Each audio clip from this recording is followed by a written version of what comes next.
Oi gente, tudo bom?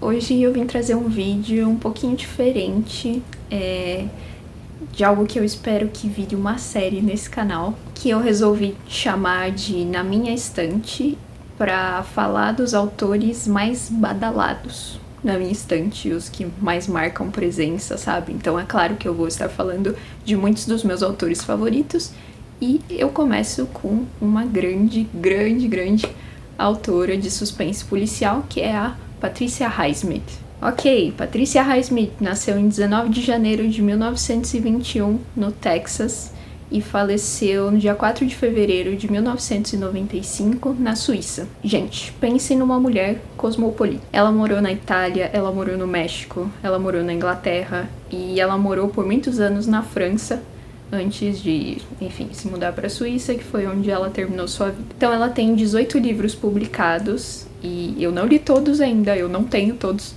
mas eu vou falar um pouquinho sobre os mais importantes, os mais marcantes, né, os que até, inclusive, foram para as mídias, e depois eu mostro os outros para vocês.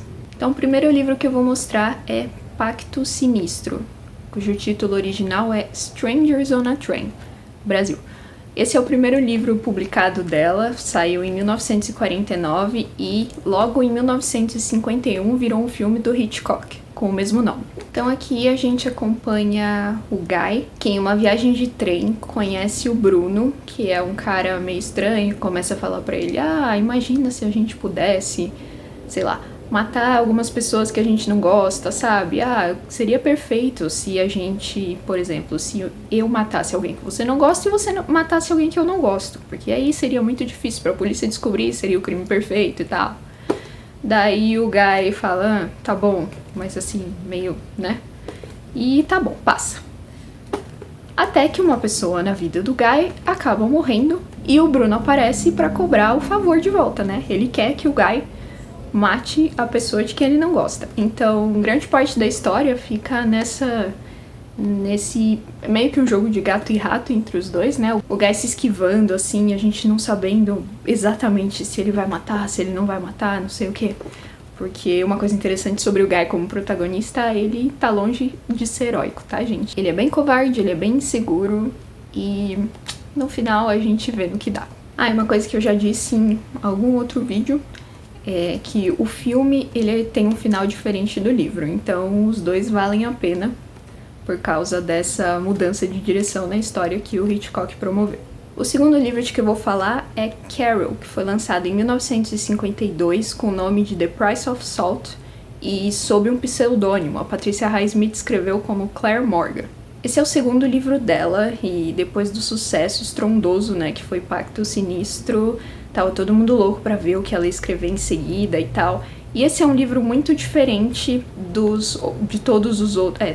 Todos é meio generalizar um pouco demais, mas digamos que é o mais diferente que ela escreveu em vários aspectos. Então, primeiramente, a questão dela usar um pseudônimo. Por quê?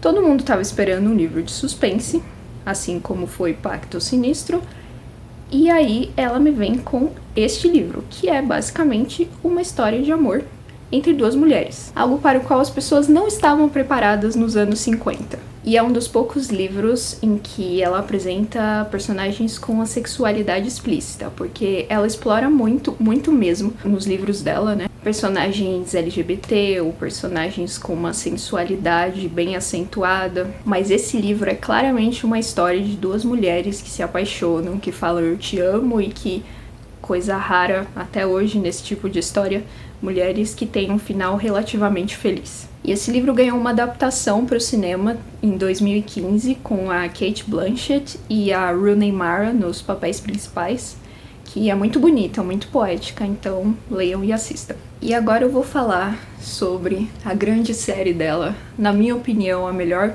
produção de toda a carreira dela.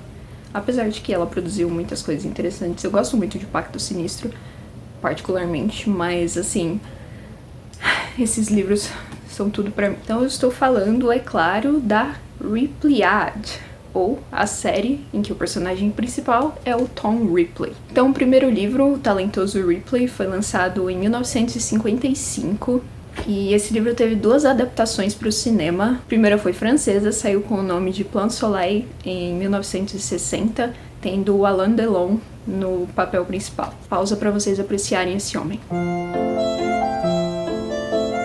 E a segunda adaptação foi uma adaptação americana que saiu em 1999 e eles eram todos bebês, mas hoje são estrelas, então vocês não estão preparados para esse elenco. Com Matt Damon, Jude Law, Gwyneth Paltrow, Philip Seymour Hoffman e Cate Blanchett. E ano passado a Showtime anunciou que ia fazer uma série também com o Andrew Scott no papel principal.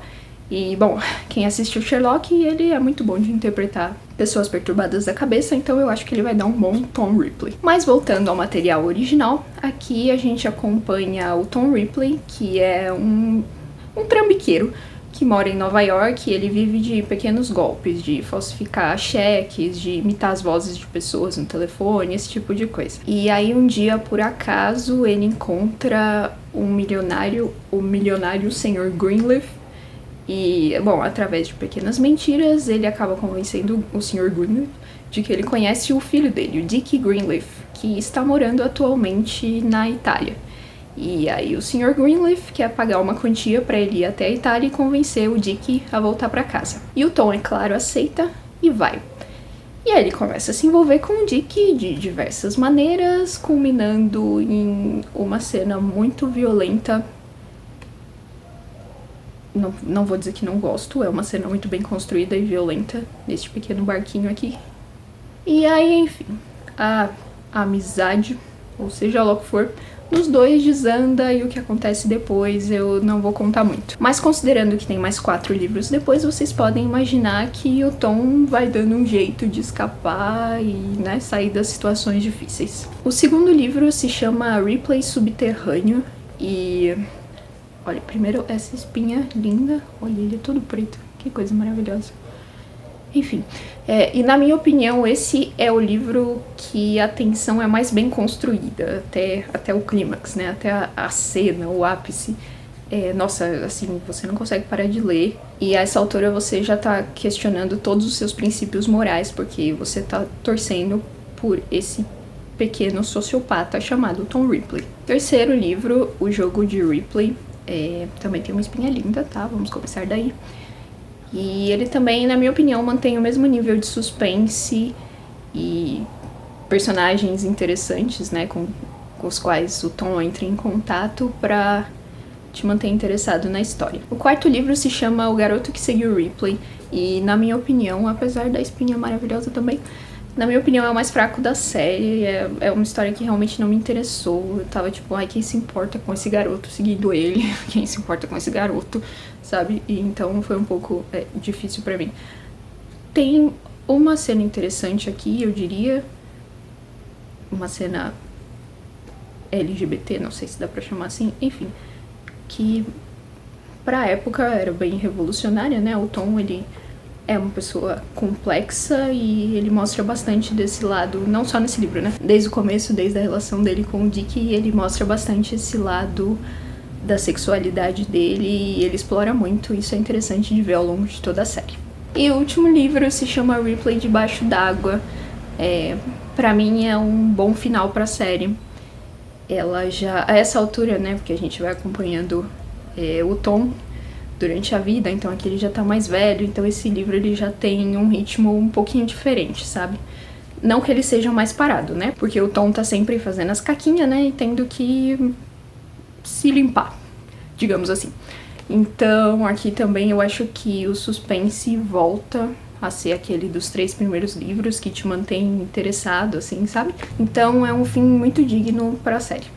Inclusive, o talentoso Ripley, em 1956, foi nomeado para o prêmio Edgar Allan Poe de melhor romance, ok? Só isso. E em 1957 ganhou o Grand Prix de Littérature Policière como melhor romance criminal internacional. Então agora eu vou mostrar pra vocês os outros 5 livros da autora que eu tenho aqui. Primeiro, As Duas Faces de Janeiro. Esse é um livro que eu não li ainda. por algum motivo, porque eu tenho dessas coisas, eu sempre fico esperando janeiro para ler esse livro, mas eu acabo nunca lendo. Esse livro também teve uma adaptação para o cinema que a crítica não curtiu muito. Pessoalmente eu gostei. Eu acho que tem o clima de suspense que os romances da Patricia Highsmith transmitem pra gente. Mas eu admito que provavelmente o elenco ajudou bastante, porque o roteiro não era grandes coisas mesmo. Já que os 3 protagonistas dessa história são interpretados por Viggo Mortensen, Oscar Isaac e Kirsten Dunst. Só isso, né? Além disso, eu tenho aqui Um Jogo para os Vivos, que é excelente pra mim, é um suspense de primeira qualidade, daqueles que já tem o assassinato logo no começo e os personagens que restam, digamos assim, que ainda estão vivos, né? Porque quem não tá morto tá vivo, eu acho. Eles são personalidades muito fortes e muito diferentes. Aqui tem muitas culturas diferentes. Se eu não me engano, um dos personagens é europeu e a história se passa no México e o outro personagem importante é mexicano. Então é um choque de culturas que não trabalha só o preconceito. Eu acho uma coisa que eu gosto muito na Patricia Highsmith é que ela não costuma levar pra esse lado do preconceito. Ela te mostra a essência do personagem. Se ela te diz que o personagem é alemão, é porque isso é importante na conduta dele. Se ela te diz que ele é um americano morando na Itália, é porque isso é importante pra como ele se comporta naquele ambiente, ou como ele acha que ele deve se comportar. Então isso é uma coisa que eu aprecio demais na escrita dela. Mais um livro que eu tenho aqui, Um Certo Suicídio. Esse eu já acho ele um pouco mais parado, sabe? Ele se desenvolve muito dentro da cabeça de um personagem. A gente sabe, quando a história começa, né? Já tem a personagem que tirou a própria vida. E aí, basicamente, a história é o marido dela tentando entender. E os outros personagens também, né? É basicamente uma história de luto, né? De entendimento do que aconteceu e por que aconteceu. Mais um que eu li, O Perdão Está Suspenso. Esse livro, gente, emoções conflitantes, porque ele é um livro extremamente devagar. Ele é uma nota só por 90% dele. Mas quando chega no final, que as coisas acontecem e se desenrolam, 100% vale a pena. Acho que podia ter umas 50 páginas. Ele nem é tão grande assim, né? Ele tem 272 páginas. Talvez pudesse ter umas 50 páginas a menos. Talvez. Começa um pouco sem graça, você acompanha os personagens que, sei lá. Mas aí, coisas acontecem. Coisas interessantes acontecem. E por último, mais um que eu não li ainda, que é A Cela de Vidro, do qual, francamente, eu não sei muita coisa não. Comprei cegamente porque era Patricia Highsmith e eu não penso 2 vezes quando eu vejo um livro dessa mulher. E tem um livro dela que eu não tenho, que eu gostaria muito de ler. Foi o último romance que ela escreveu, se chama Small D. E pelo que eu sei da sinopse, é um livro que também temos assassinatos e temos vários temas LGBT. Então eu acho que, assim, e até por ser o último livro dela, né? Então quando ela estava na fase mais madura da carreira, eu imagino que deva ser uma discussão muito interessante. Então, esse é um livro que eu quero muito ler. Então, por hoje é só. Espero que vocês tenham gostado. Deixa aqui nos comentários se você já conhecia essa autora, o que você já leu dela, já assistiu algum desses filmes, de repente. E eu espero que essa série dê certo aqui no canal. E em breve eu volto com mais um dos meus autores favoritos. Me deem sugestões também de autores que eu posso colocar nessa lista e eu vou ver se eles forem pop na minha estante e eles vão entrar na série. Tchau!